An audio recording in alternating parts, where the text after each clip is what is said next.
반갑습니다. 지금 보시는 사진은 별건 아니고요.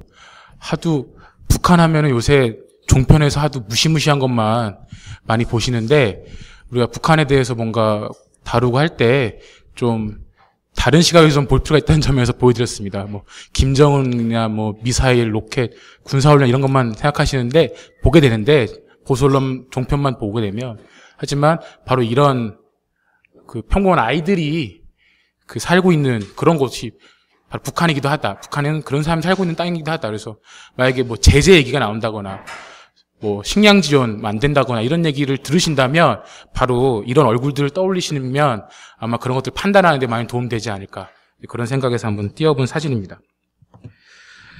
북한은 이제 흔히 이제 세계에서 가장 뭐 마지막에 남은 사회주의라고 이제 불리는데요. 그런데 문제는 이 북한에 대해서 우리가 갖고 있는, 우리 남한에 살고 있는 평범한 사람이 갖고 있는 이미지는 대단히 부정적입니다. 그리고 그건 그럴 수밖에 없죠. 사람들은 이제 북한을 생각하면 이제 그 궁핍, 침체, 장기 독재 이런 것을 떠올리게 되고, 이런 사회가 사회주의라는 것을 연관지어서 생각하게 됩니다. 사실 이제 유별난 이제 최고 권력자의 3대 세습이나 뭐 북한 공식 매체의 끊임없는 이런 독재자 찬양하고, 그리고 정치범 수용소에다 공개 처형 같은 심각한 인권 탄압에다, 그리고 심각하게 기아가 만연하고 인민은 굶주리고 어렵게 살고 있는데 그 와중에 최고 권력자의 아내는 고가 수입 외제 명품으로 머리끝부터 발까지 치장하고 TV에 등장하고 뭐 그런 나라. 그런 와중에 계속되는 핵과 미사일 개발, 거기에 많은 자원을 쏟아붓고 있는 그런 모습, 이런 것들은 바로 사회주의라는 이름하에 벌어지는 이런 행태 때문에 많은 사람들이 그 북한 체제, 그리고 이 북한이 표방하는 사회주의에 대해서 냉소를 보낼 만합니다.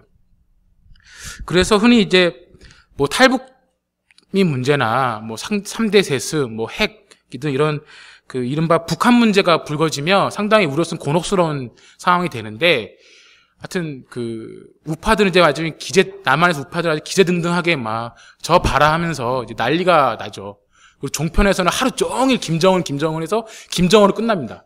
뭐 이런 식으로 막 다 떠들어대고, 그렇게 남한에 비해서 북한이 얼마나 그 못 사는 나라고, 얼마나 그 말도 안 되는 나라인지 막 떠드는 반면에, 반대편에서는 사회주의 체제를 표방한다는 그 북한이 너무나도 볼썽사나운 모습을 보이니까 말입니다. 그렇기 때문에 그 좀 우리로서는 어려운 측면도 한 가지 있는데, 이렇게 우파들이 북한을 막 비판하고 비난하고 하니까 이런 상황에서 내가 그 우리 운동에 있는 활동하는 나 같은 사람이 북한을 비판한 게 자칫 우파에 힘써주는 거 아닌가 하는 그런 고민점까지 들 상황이 되고요. 아마 그런 경험들을 여기 계신 분들 중에도 하셨을 것 같아요. 저 같은 경우에도 막 술 취한 운동권 선배 하나가 너 조선일보냐 막 이렇게 저를 막 몰아세울 때 참 곤혹스러움을 느낄 때가 있었거든요. 술 취한 사람이 토론할 수도 없고 뭐 그런 경험을 할 때가 있었는데, 아마 여기 계신 분들도 그런 분들이 계실 겁니다. 그런데 문제는 좌파가 이렇게 침묵하는 것은 그만큼 박근혜와의 남한 우파를 기세등등하게 해준다는 거예요. 그리고 주류 언론과 정치인들이 이렇게 북한에 이런 모습들을 자꾸 부각하고 선정적으로 부각하는 데는 사실 분명한 메시지가 목적이 있지 않습니까? 즉 노동자들한테 자본주의가 아닌 근본적 대안을 추구하는 짓은 그거는 어차피 북한 같은 사회가 되는 거니까 일찌감치 포기하라는 그런 메시지를 주려는 목적, 이런 걸 하기 때문에, 따라서 급진적인 청년과 노동자의 관점에서, 즉 오늘날 자본주의 체제의 근본적 대안으로서 제시되어 온 사회주의에 대해서 그 고민하는 사람이라면 이런 우파의 거짓과 위선을 들춰내고, 그러면서도 북한 사회에 대한 사회주의자로서의 분명한 입장과 비판과 분석을 제시하는 것이 절대적으로 필요하다고 생각합니다. 따라서 자본주의 체제에 대한 근본적 대안을 추구하는 좌파로서 이런 것들은 매우 중요한 정치적 문제라는 것을 말씀드리고 싶습니다. 어쨌든 이제 본격적으로 얘기를 시작하면, 좌우를 막론하고 많은 사람들은 북한을 사회주의라고 이제 생각을 하죠. 여기에 대한 뭐 긍정적이든 부정적이든 그건 뭐 판단에 따라 다르지만요. 북한 자신도 자신의 체제를 사회주의라고 설명하고요. 뭐 헌법에도 이미 뭐 사회주의 헌법이라고 딱 명시하고 있습니다. 그런데 한 사회 체제를 정의함에 있어서 그 체제가 자신을 뭐라 얘기하는지, 그 체제의 지배자들이 뭐라 얘기하는지에서 출발하는 것은 많은 혼란을 낳을 수 있다고 생각합니다. 우리가 살고 있는 남한 사회를 예를 들어보면요. 대한민국 헌법은 1948년 제정된 이래 늘 언제나 대한민국은 민주공화국이다가 바뀌어 있었습니다. 언제나 민주공화국이래요. 박정희 치하할 때나 이승만 치하할 때나 언제나 민주공화국이었습니다. 근데 그 사회가 그때가 우리의 민주적인 사회였나요? 그런 건 아니었지 않습니까? 그리고 오늘날 2008년 얼마 전 거슬러 봐도 2008년에 우리가 미국산 쇠고기 수입하지 말라고 그렇게 수십만이 시위를 해도 세계 경일기 아니겠습니까? 선거로 뽑힌 대통령이 그렇게 나왔습니다. 그리고 최근에도 이번에 현직 대통령을 선거로 뽑았다고 하는데 우리 느낌에는 선거로 뽑은 게 아니라 국정원이 댓글로 세워준 대통령 같은 느낌이 든단 말입니다. 이처럼 그 나라의 지배자들이 자신의 체제를 뭐라고 설명하는 것에서 출발한 것이 아니라는 거고, 따라서 북한이 자신을 사회주의로 부른다고 해서 그 사회주의를 사회주의라고 판단할 건 아니다. 사회체제를 제대로 이해하려면 그 사회가 실제로 작동하는 방식, 특히나 핵심은 경제를 조직하고 운영하는 방식이 어쩌하냐에 대해서 분석하고 이해하는 데서 출발한 게 핵심이라고 생각합니다. 우선은 마르크스가 사회주의를 어떻게 규정했는지를 좀 살펴볼 필요가 있습니다. 마르크스는 사회주의를 노동계급의 자기해방이라고 정의한 바가 있는데요. 즉 사회주의는 누군가가 위로부터 선사하는 선물이나 이런 것이 절대 아니라 노동자들 자신이 사회를 운영하기 위해서 스스로 조직하고 사회에 대한 통제를 얻는 것을 뜻합니다. 이렇게 노동자들이 진정으로 자신이 스스로 사회를 운영하려면 기존 국가를 접수해서는 안 되죠. 기존의 국가를 오히려 자본주의 국가를 파괴하고 노동자들이 혁명적 투쟁으로 이 과정을 승리하고 나서 완전히 민주적인 기구를 새로 건설해야 합니다. 그리고 20세기의 혁명적인 모든 투쟁에서는 바로 그러한 기구, 즉 노동자 평의회가 등장했는데요. 노동자 평의회는 초기에는 투쟁을 조직하는 기구에서 출발했지만 곧 이어서 자본주의 국가에 도전하는 진정으로 민주적인 노동자 권력기구로 나아갔습니다. 그러므로 곧 마르크스의 관점에서 그리고 고전 마르크스주의 전통의 입장에서는 사회주의 사회라는 것은 노동자들이 운영하는 매우 완전한 민주주의적인 사회라고 이해했습니다. 흔히 많은 사람들이 사회주의 하면 오해하는 것 중에 하나가 경제가 완전히 국유화돼 있고 그리고 국가가 모든 경제의 모든 것을 거의 주요한 걸 다 통제하는 그런 것쯤으로 이해하는 경우가 많습니다. 그런데 이것은 분명하게 저는 오해라고 얘기하고 싶은데, 왜냐하면 사회주의 사회에서 국유화는 라고 하는 거는 노동자들이 생산수단을 민주적으로 통제하는 하나의 수단이지 그 자체가 사회주의를 정의하는 핵심은 아닙니다. 만약 그런 국유화만으로 사회주의를 판단할 수 있다면, 그렇다면 1930년대 나치 독일이나 같은 시기의 군국주의 일본도 적어도 한 70에서 80%쯤은 사회주의 사회라고 할 수 있을 것입니다. 즉 문제의 핵심은 국유화한 생산수단을 누가 어떻게 통제하고 운영하느냐, 거기에 있다는 것이죠.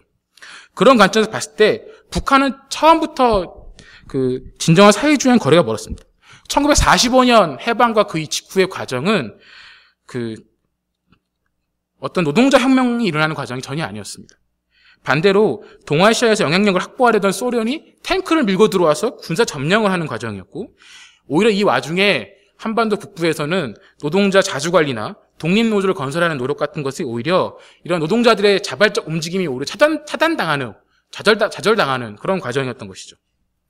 이처럼 한반도 북부에서는 아래로부터 노동자 혁명이 아니라 바로 소련 탱크의 힘으로 위로부터 북한 정권이 수립될 수 있었습니다. 그렇다면 이렇게 건설된 북한 국가 권력을 노동자들의 민주적으로 통제하고 생사를 민주적으로 계약해야 하느냐, 그렇지 않았다는 거죠. 결론적으로 절대 다수의 노동자들은 국가 권력에 전혀 접근할 수 없었고, 그리고 정치의 노동자들은 철저히 배제됐습니다. 반면에 북한의 당 관료들은 건국 초부터 모든 권력을 쥐고 모든 정책을 결정해왔죠. 이를 통해 그들은 이제 온갖 특권을 누렸습니다. 이게 평양 시내에 있는 사진의 모습인데요. 모두가 다 찬성 투표하자, 이런 슬로건을 볼 수 있습니다.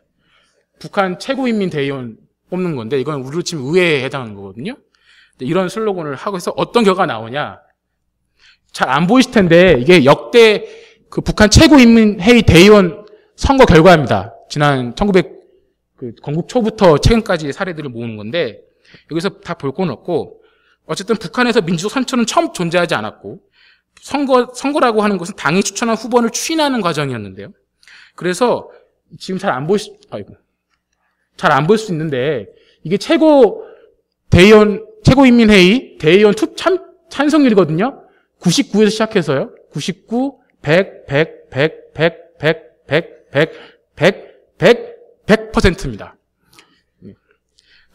반대표 한 편도 안 나온 거예요. 물론 이제 이승만 때 부정선거로 찬성률 100%가 넘은 거에 비하면 뭐 보통이라 할 수 있겠지만요.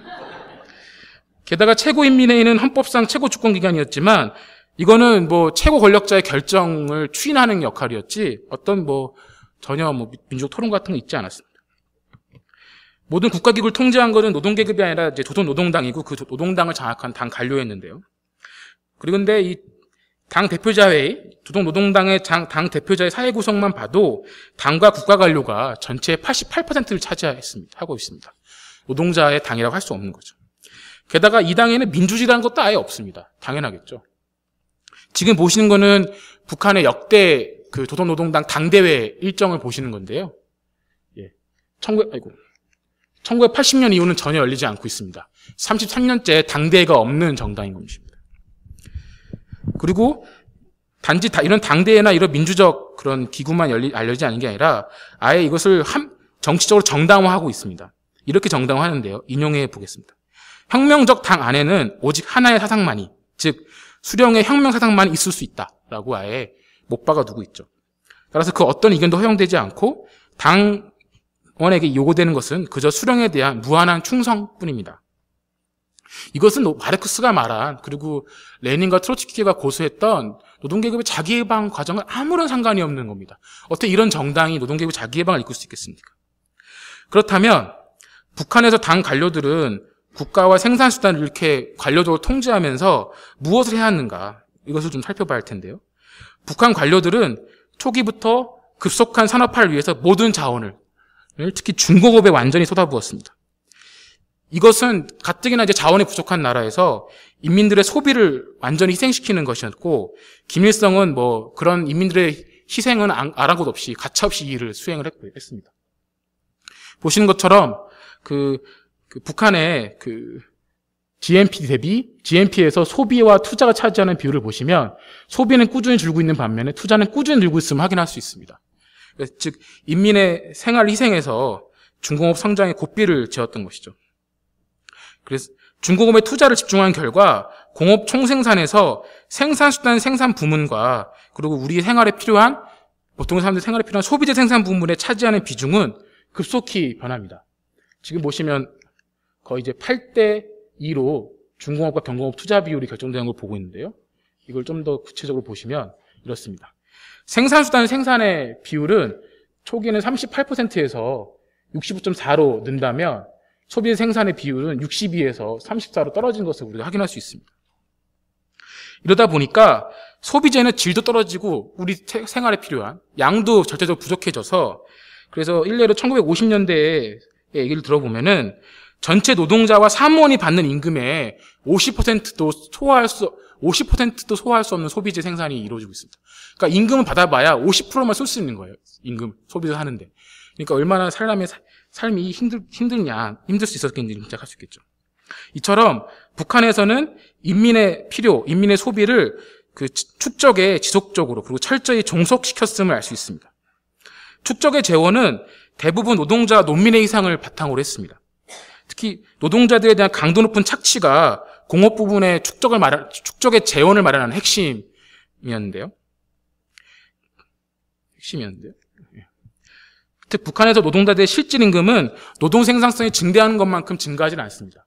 보시면 이제 국민 소득이 성장하는 비율과 그에 반해 실질 임금이 지체되는 비율을 보실 텐데, 즉 나라는 점점 부를 쌓아가는데 정작 노동자들의 실질 임금은 거의 이렇게 따라가지 못하는 그런 걸 볼 수 있습니다. 그걸 수치로 보면 국민 소득이 100에서 출발했는데 1949년에 100으로 잡으면 1964년에 오면 479 정도가 되는데, 같은 기간에 노동자의 실질 임금을 1949년에 100으로 잡으면 64년에 오면 218밖에 안 됩니다. 그럼 그 나머지는 모두가 다 자본을 축적하는데 가져갔다라고 볼 수 있는 것이죠. 당연히 이런 고강도의 착취를 계속 유지하려면 당 관료들은 노동자들의 기본권을 전혀 보장할 수가 없었습니다.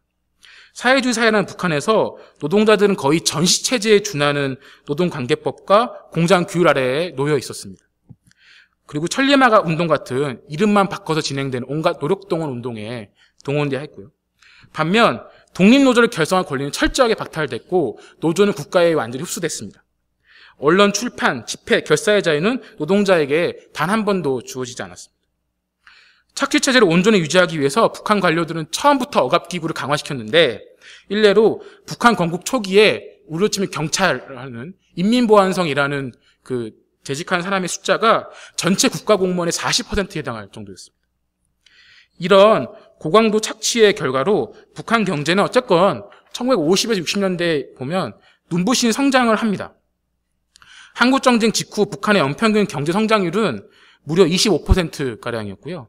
1965년에서 78년에도 연평균 14%를 유지했습니다. 그래서 이때 한 경제학자는 당시 북한 경제를 두고 아시아에서 일본 다음으로 가는 공업국가라고 얘기할 정도였죠. 그러나 어디까지나 북한 경제 발전의 핵심은 생산수단의 축적에 있었습니다. 그리고 이것을 강박적으로 추적해왔고 이처럼 이런 자본을 강박적으로 추적하는 것은 바로 그 마르크스가 말했던 자본주의 생산의 핵심 특징이었던 것이죠. 마르크스는 이렇게 말했는데요. 인용해 보겠습니다. 마르크스는 부르주아 사회에서 살아있는 노동은 축적된 노동을 증식시키는 수단일 뿐이다. 반면 공산주의 사회에서 축적된 노동은 노동자들의 생활과정 확장시키고 풍요롭게 하며 후원하는 수단일 뿐이다라고 지적했던 건데, 그러나 북한에서 이 과정은 앞의 과정이었던 것입니다. 즉 살아있는 노동은 축적된 노동을 증식시키는 수단에 불과했던 것이었고, 북한 관료는 인간으로 하여금 생산을 위해 생산하도록 무자비하게 강요했던 것이죠. 따라서 북한 관료는 국가를 통제하면서 축적 가적을 쥐면서 사실상 서방에서 자본가들이 한 역할과 같은 구실을 한 것입니다. 즉 북한 사회는 진정한 사회주의와는 닮은 점이 전혀 없는 관료적 국가자본주의 체제라 정의할 수 있습니다. 그렇다면 왜 북한 관료는 이토록 축적에 매달려 왔는가? 그것은 그들이 이 세계에 외딴에 혼자 떨어진 섬 같은 존재가 아니었기 때문입니다. 이들도 그 자본주의 체제에 일부러 연결되어서 그 자본주의 세계 체제가 주는 압력에 놓여 있었기 때문이죠. 그 중에 핵심은 바로 군사 경쟁입니다. 이거는 이제 올해 비율이긴 하지만 이 비율이 근본에서 바뀐 건 아니기 때문에 보여드리는 건데요.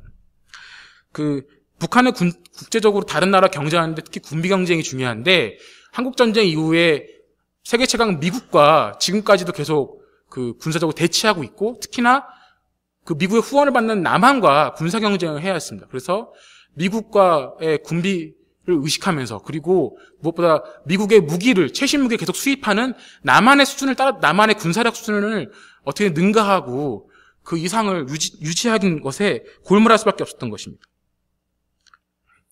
이걸 유지하기 위해서 이를 뒷받침할 수 있는 중공업의 높은 성장이 필요했던 것이죠. 그래서 제5차 당대 당시 북한 내각의 제1부수상 김일은 이렇게 보고합니다. 1960년 국방부문에서 국가예산 지출 총액의 19%가 돌려졌고 1967년에서 69년 동안에는 국가예산 지출 총액의 31.3%를 나라의 방위력을 강화하는 데 썼다. 이는 아주 높은 비율입니다. 남한에 비해서 상당히 높은 비율이라고 할 수 있죠.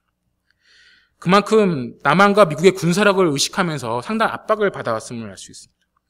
이 때문에 북한 관료들은 노동자들의 생활 수준을 높일 여유라는 게 없었습니다. 그들의 입장에서는 만약 노동자들의 생활 수준을 상당히 높여준다고 한다는 것은 그만큼 생산수단의 축적에 썼던 재원을 줄여야 하는 것이고 그렇다면 남한과 그리고 그 뒤에 버티고 있는 미국, 일본과의 군사력을 어찌할 것이냐라는 문제가 있었던 두려움이 있었던 것이죠. 다른 한편 우리가 알고 있는 흔한 상식과는 달리 이때도 북한이 대외무역을 하고 있는 비중은 의외로 높았습니다. 북한 경제 무역 의존도는 1965년에 이미 20.5%였고요. 1975년에는 29.4% 정도가 됩니다. 일국의 고립된 경제라고 생각한 것 치고는 꽤 높은 비중이었고요. 이 때문에 북한 경제 우선순위를 정하는데 이 점도 영향을 줬습니다. 즉, 이런 대외무역을 하면서 북한 관료들은 국내의 생산 비용을 다른 나라의 생산 비용과 끊임없이 비교할 수 있게 됐고 여기 뒤처지지 않으려고 노력을 했다는 것이죠. 그리고 또 한 가지 우리가 여기서 알아야 할 점은 1950년대에서 70년대 이른 과정까지 이 북한 경제가 성공한 방식은 그리 독특한 방식은 아니었다라는 것입니다. 뭐냐면 이 2차 대전을 전후로 해서 이미 세계적으로 전체 경제를 국가가 통제해가는 경향이 발전하고 있었거든요. 그리고 2차 대전 직후에 이제 막 독립한 신생 자본주의 국가들은 그 이미 앞서 나간 국가들, 선진국들을 따라잡고 그들과 경쟁하기 위해서 자신의 가용 자원을 최대한 집중해서 그것을 그 경제 성장에 쏟아부었는데, 이것을 할 수 있는 것은 거의 국가였고 바로 국가의 강제력을 사용해서 그것을 관철한 것을 선호했습니다.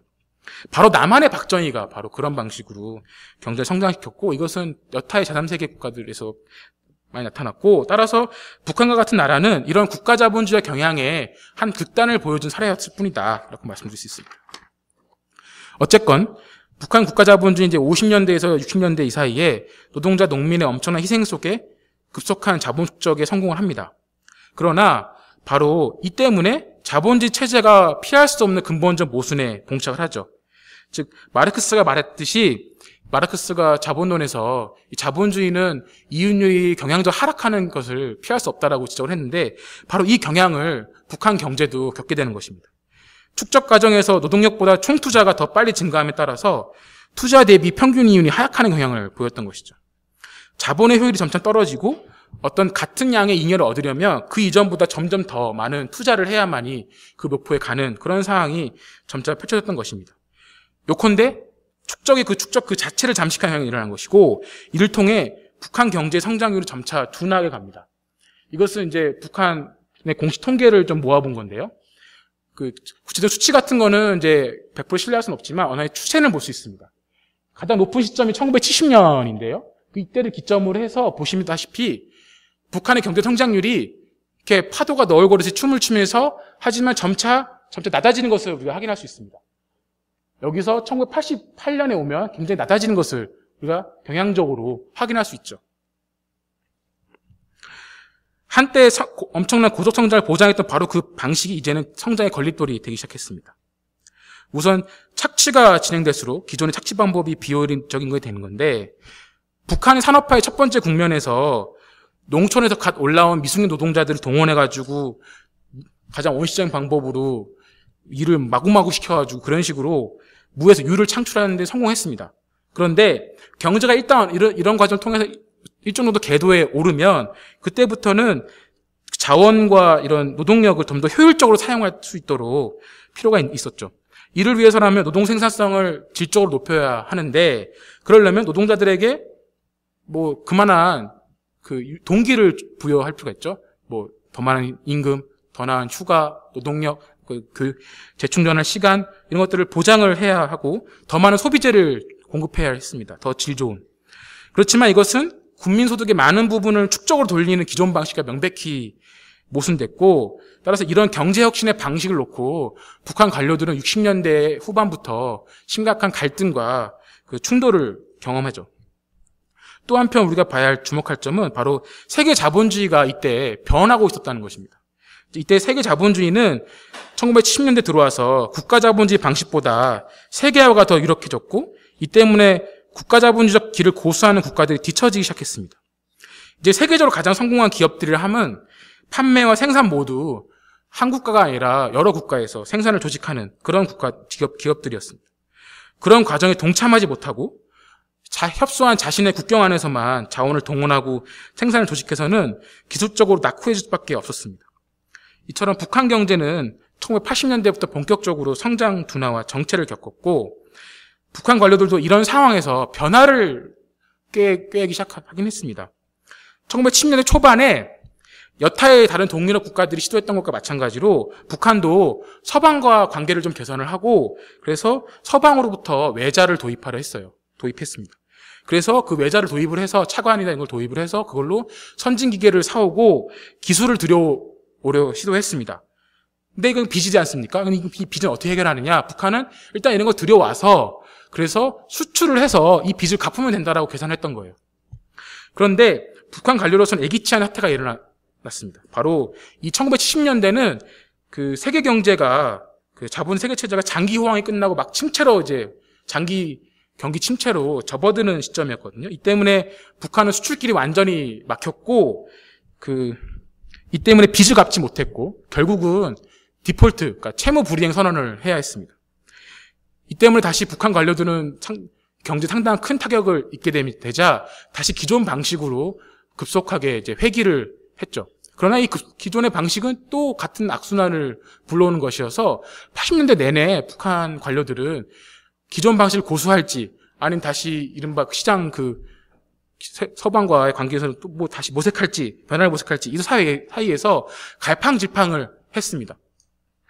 그리고 80년대 후반 냉전 해체되는 시점에 오면은 북한 당국은 다시 한번 세계 시장을 향해 노크를 시도하지만 이때는 바로 미국이 북한을 새로운 불량 국가로 지목하면서 다시금 북한을 고립된 바람에 이조차도 계속 실행될 수가 없었죠. 이런 와중에 1989년, 91년 동구권의 붕괴는 점차 가라앉던 북한 경제에 거의 결정타를 먹이는 계기였습니다. 그리고 90년대의 후반에 북한의 큰물 피해는 여기에 아주 활용정점이 되는 거고, 보다시피 90년대 내내 북한 경제가 심각하게 마이너스 성장하는 것을 확인할 수 있습니다.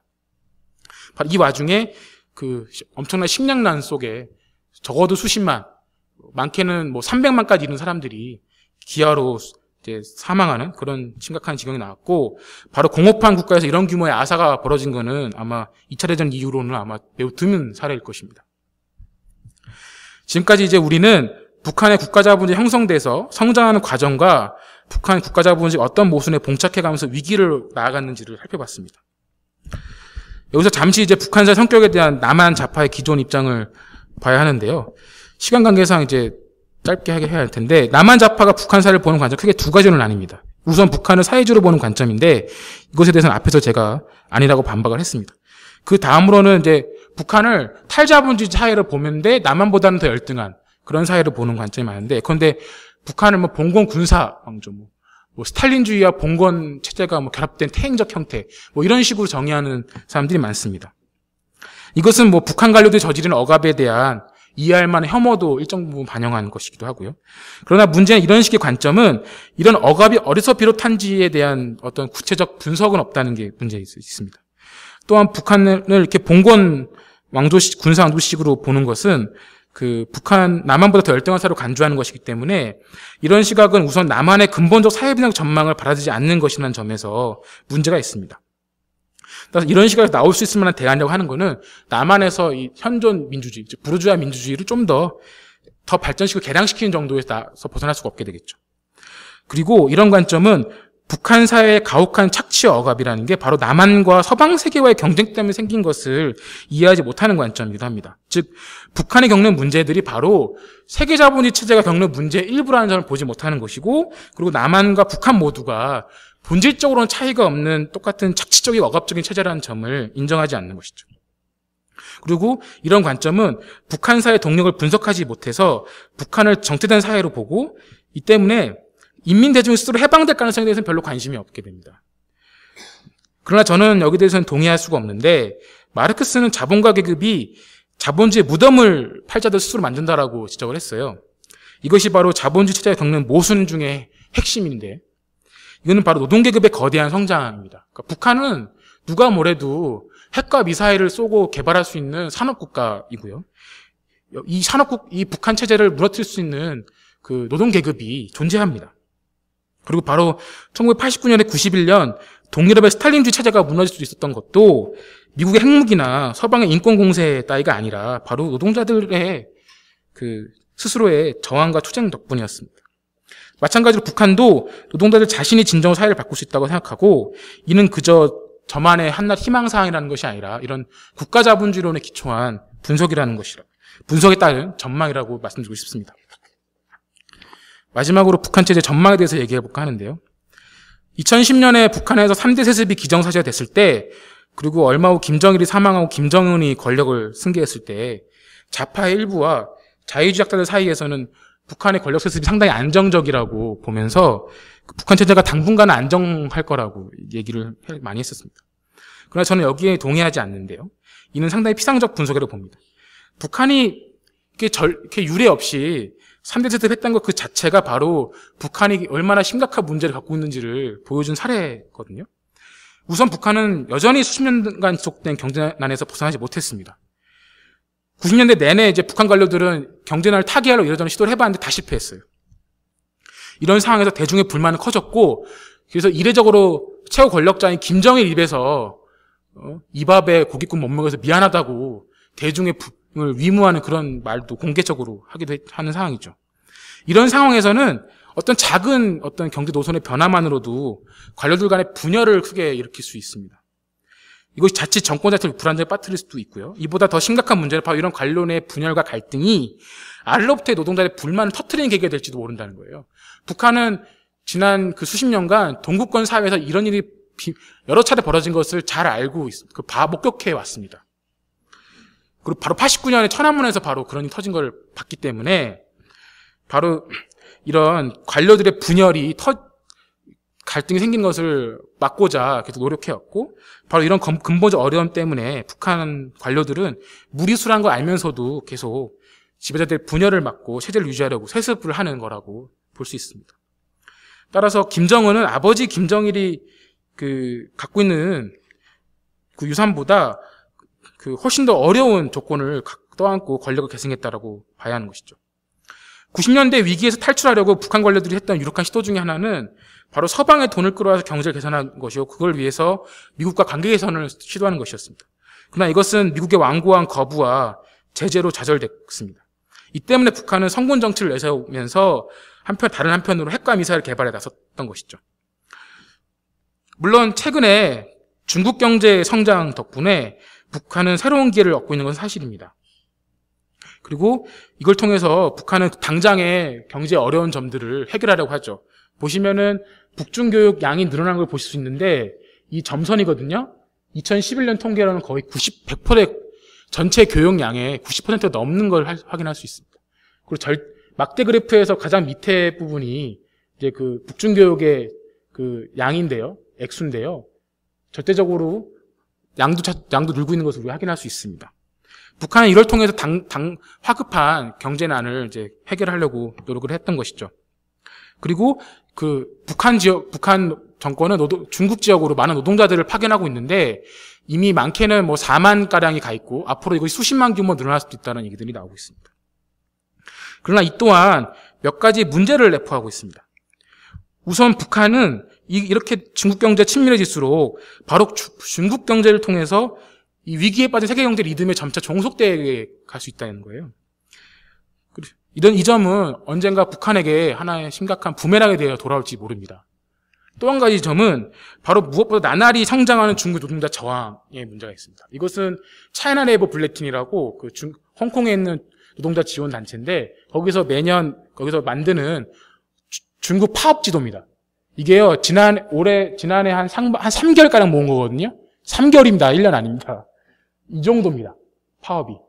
이걸 좀 확대하면 엄청 많은데, 3개월까지 타진 파업이 이 정도, 점차 이게 늘어나는 추세라는 거예요. 그리고 이제, 북한 노동자가 많이 있는 동북지방도 예가 아니거든요, 지금. 바로 이런 중국 노동자 저항과 사회적 불만이 터지는 과정이 북한 사회 내부에 영향을 주게 될 가능성이 점점 커지는 것이죠. 아마 북한은 이런 조짐이 조금이라도 보이거나, 혹은 중국의 영향력 증가로 자신들 사이에 이견이 도출되거나 한다면, 다시 보수적 옛길로 돌아가거나, 심각한 내부 분열을 일으키거나, 그럴 가능성이 있습니다. 그리고, 하여튼, 우리가 그런 점, 즉, 중국의 노동자 저항이 북한에 이런 영향을 줄 수 있는 점은 바로 우리 같은 사회주의자들이 매우 주목해서 봐야 할 지점이 아닌가 싶습니다. 오늘날 세계 경제는 그 어느 때보다 위험한 시기를 지나고 있습니다. 세계 선진국들의 경제는 언제 끝날지 모르는 위기를 겪고 있고, 이를 배경으로 중동과 동아시아에서 지정학적 갈등이 표출되고 있습니다. 그리고 혁명도 터지고 있습니다. 따라서 이럴 때일수록 진정한 사회주의 대안을 제시하고 강화시켜 나가는 것이 필요합니다. 그리고 이는 북한과 그리고 중국에 살고 있는 노동자들에게도 마찬가지라고 생각하고요. 따라서 우리는 자본주의 야만에 맞서서 사회주의 진정한 모습을 보여주려고 노력해야 합니다. 그리고 여기서 새롭게 좀 더 강조될 점은 두 가지가 있는데, 우선은 민주주의입니다. 노동자 민주주의인데요. 사회주의는 위로부터 관료에 주어진 것이 아니기 때문에 바로 노동계급의 거대한 행동으로만 가능하기 때문에 이는 노동자들의 민주주의 없이는 불가능하다는 점입니다. 따라서 이 점을 강조될 필요가 있고, 그리고 국제주의입니다. 자본주의는 세계적 체제이고 따라서 자본주의의 문제는 근본적으로 세계적 차원에서만 해결될 수 있습니다. 스탈린주의식 일국 사회주의가 아니라 스탈린주의식의 일국 사회주의는 진정한 사회주의가 결코 될 수가 없습니다. 노동자 국제주의와 혁명의 국제적 확산만이 자본주의 억압의 세상을 끊고 진정 노동자 계급과 인류 해방을 시킬 수 있고, 이런 관점에서 우리는 북한 노동자들의 저항을 지지하고 북한 노동자들과의 남한 노동자들의 아래로부터의 연대와 단결을 모색해야 할 것입니다. 이상 제 발표를 마치도록 하겠습니다. 네, 그럼 연사의 정리 발언을 듣도록 하겠습니다. 네, 청중 토론을 너무 재밌게 듣다가 정지를 놓을 뻔했는데요. 정리 발언을 하도록 하겠습니다.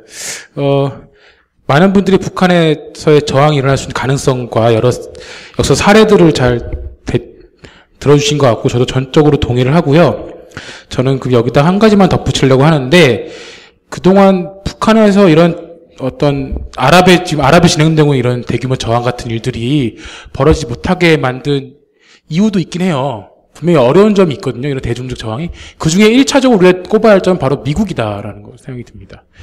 사실 냉전 해체되는 와중에 북한은 오히려 미국으로부터 새로운 불량국가를 지목당했고, 단지 지목이 끝나는 게 아니라 90년대 내내 군사 압박과 제재에 시달렸거든요.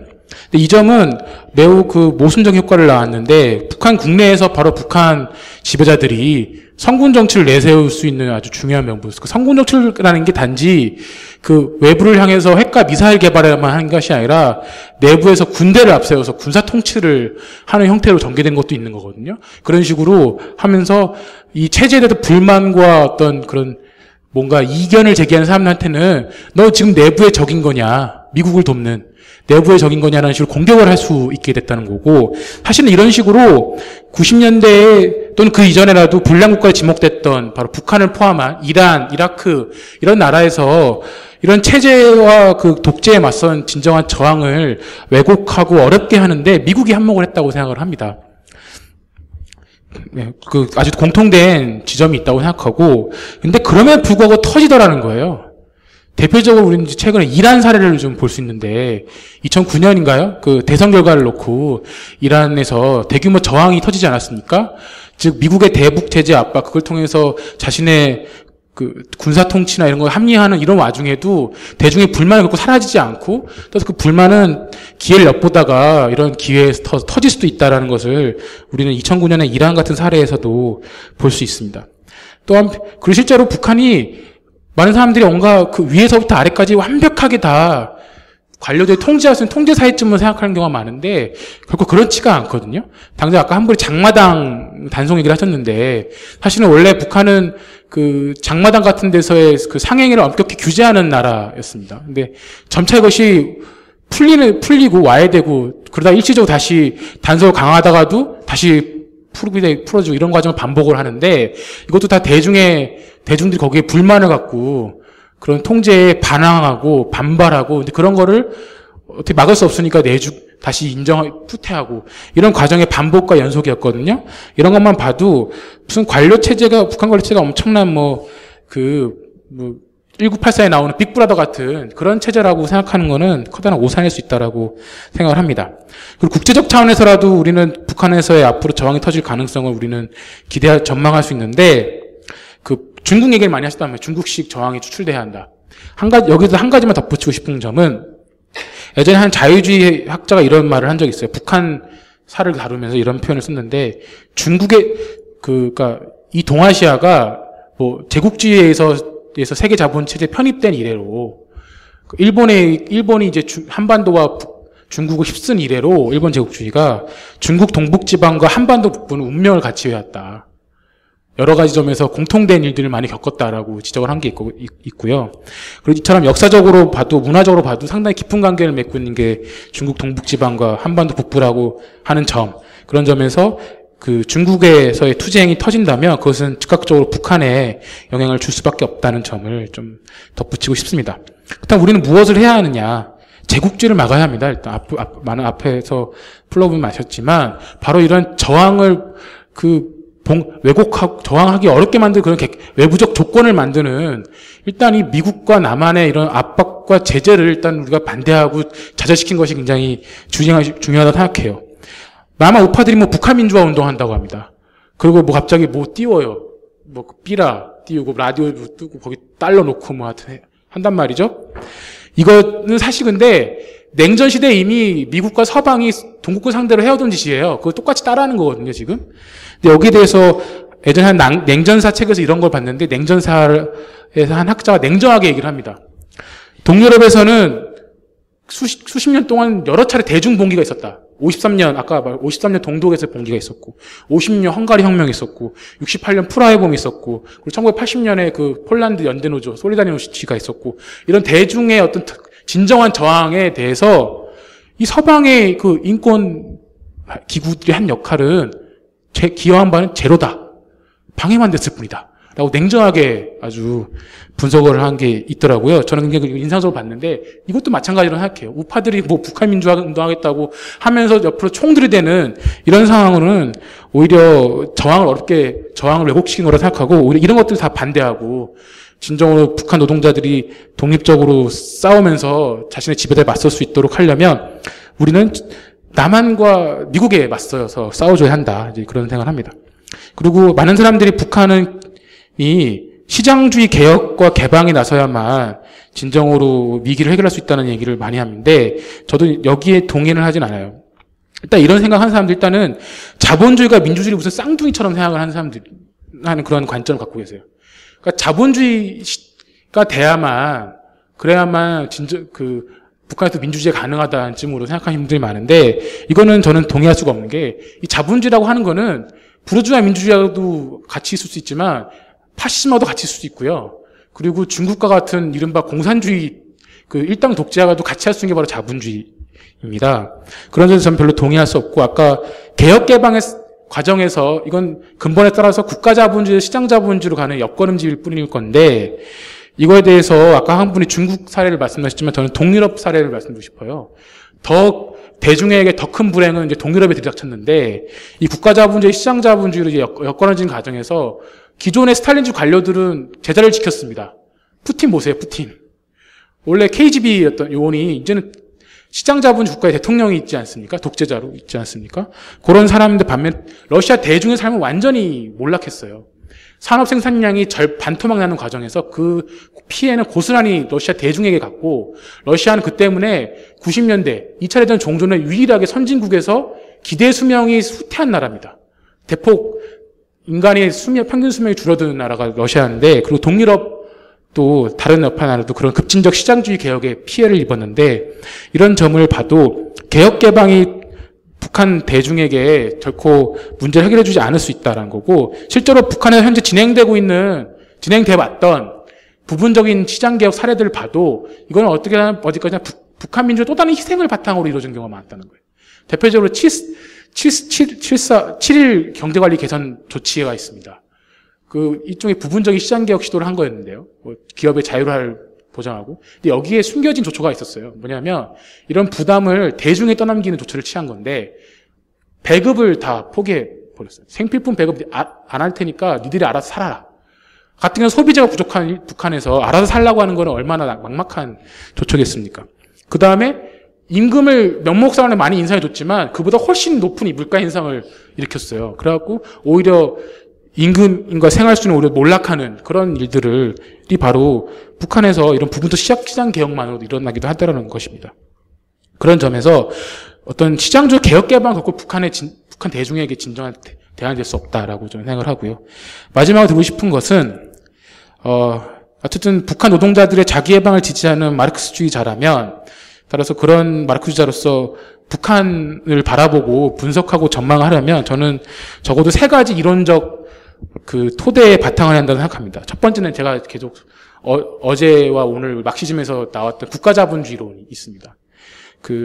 남한과 북한 모두 본질적으로 다르지 않은 착취적이고 억압적인 체제 그리고 그 체제를 무덤을 팔 수 있는 노동계급의 존재를 볼 수 있는 국가자본주의론을 일단 저는 1차적이 하고요. 두 번째는 이 현실, 이 국가자본주의 국가에게 가하는 외부적 압력과 어려움을 주는 제국주의에 대한 인식이 필요합니다. 그래서 제국주의론이 필요하고, 그리고 이런 국가자본주의와 국가자본주의 국가에서 저항하는 노동자 대중의 저항의 전망과 또는 전략으로서 연속혁명도 우리에게 필요합니다.